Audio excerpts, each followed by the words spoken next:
that beautiful bean footage. Yo, your boy First Class Trailer Trash. These days it seems like the Dell Optiplex budget gaming build with the legendary i7-2600 has taken YouTube by storm. So that piqued my curiosity. Except for one thing, I wanted the best. Overclockable, solid state drives, custom case. Yeah, you get it. Let's do it. The build started off with a search on eBay for a system. Though there were several available, I knew I only needed the motherboard, CPU, and cooler. Jumping into this, I knew I wanted to use the i7-2600. That limited me to the 1155 socket.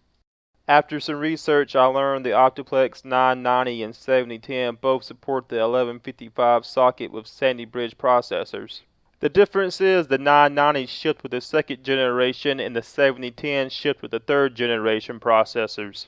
Big deal, just buy the 990. Not so fast, the 7010 supports USB 3.0, which I need. I wanted the overclockable 2600K, but that wasn't going to happen with this motherboard. The 2600 it is. The i7-2600 was released back in 2011, but can still hold its ground today for 1080p gaming. Don't believe me? Search i7-2600 on YouTube and watch for yourself. Despite the CPU not being overclockable, I really wanted an aftermarket cooler. But that wasn't going to happen thanks to Dell's proprietary cable connection. But since the CPU isn't overclockable, the stock cooler should be efficient.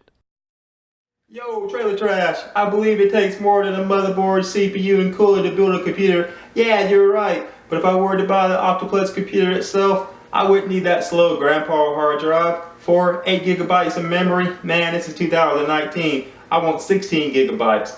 Optical drives are considered antique at this point. It's a gaming computer, right? We need a discrete graphics card. That means that power supply won't cut it. And for that case, besides being ugly, it wasn't designed to provide adequate cooling for a gaming computer. Besides not needing or upgrading these parts, it's also cheaper. Transplanting the Dell motherboard into a custom case isn't exactly plug and play. Here's a forum site dedicated to solving all problems, which are proprietary connections including the CPU fan and power and reset buttons along with the power and hard drive LEDs. If you're looking to install an aftermarket CPU cooler, there is some custom work that needs to be done also. Here's a diagram to find the hard drive LED on the front panel. It's also here where we need to place some jumper pins to eliminate some error messages at startup. I decided to remove the black plastic around the pins to make more room for the connections. The same for the power switch and LED, which is located on a different spot on the board. The mounting bracket for the CPU and cooler are one piece. If you want to use an aftermarket cooler, you'll need to replace the CPU bracket. If you happen to own a 3D printer, here's a file you can download to make your own mounting bracket. Don't forget, you'll also need a cable adapter for the CPU fan. A problem I encountered that wasn't listed on the forum site is the SATA cables on the board interfering with me mounting my graphics card. I solved this problem by using some 90-degree right angle SATA cables. It's a tight fit, but it works. Yo, Trailer Trash, man, you're about to put me to sleep. Alright.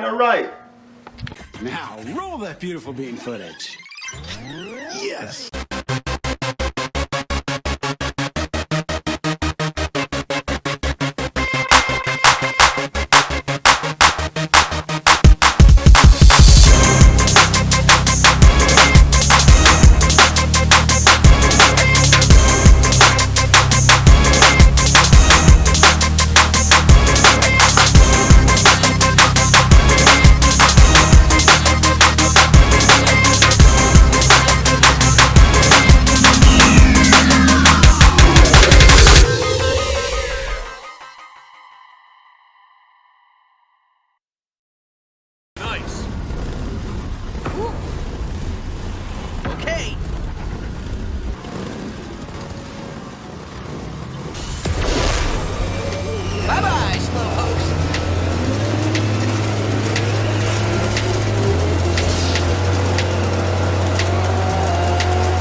come here and make all this noise? How am I meant to work?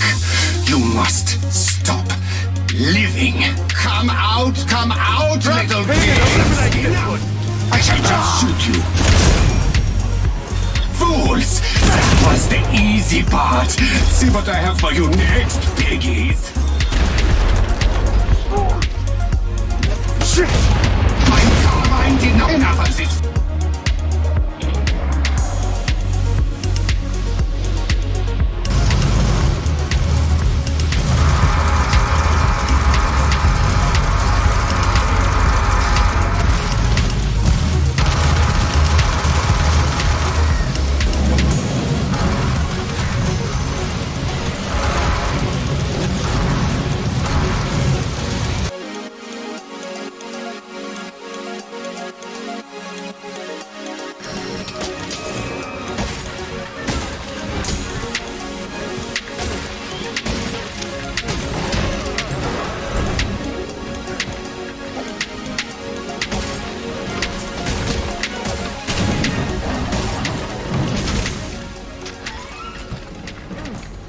Until next time, peace!